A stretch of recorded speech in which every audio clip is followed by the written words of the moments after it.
Le Tchad, un véritable scandale géologique qui attire et force l'admiration. Au sommet de la chaîne montagneuse du Tibesti se cachent d'immenses ressources minérales qui attirent de nombreux chercheurs d'or en quête de travail. Mais cette aventure n'est pas sans conséquences pour certains d'entre eux.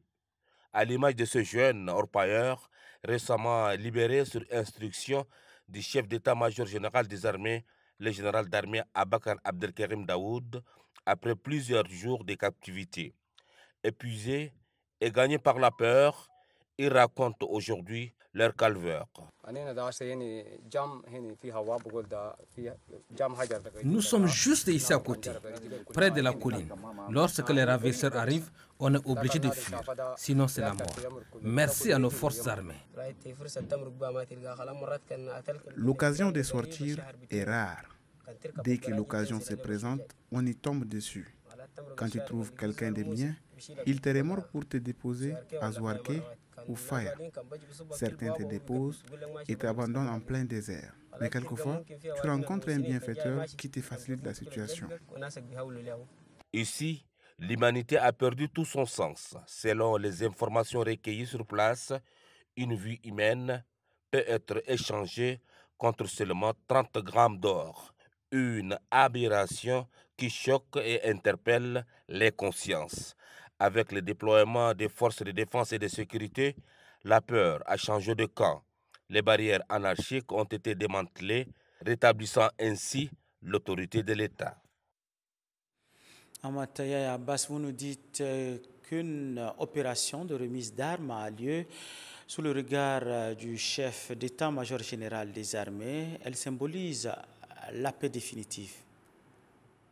Sous l'ombre d'un arbre du Wadi Micho, le chef d'état-major général des armées, le général d'armée Abakar Abdelkarim Daoud, entouré des principaux responsables des forces de défense et de sécurité, a accueilli un groupe affilié à Difa al-Watan. Conduit par Brahim Barka, ce groupe est venu remettre ses armes en application de l'accord signé récemment avec le gouvernement. Prenant la parole, Brahim Barka a souligné que la paix n'a pas de prix, avant d'ajouter que le Tchad a besoin de tous ses enfants pour amorcer son développement. Il a salué les efforts personnels du chef d'état-major général des armées, dont la médiation a été décisive dans l'aboutissement de cet accord. Un propos appuyé par d'autres membres du groupe qui ont tenu à remercier le chef d'état-major général des armées, Abakar Abdelkarim Daoud, pour sa sagesse et son sens de l'unité. De son côté, le SEMGA a prodigué de sages conseils aux jeunes de la province du Tibesti.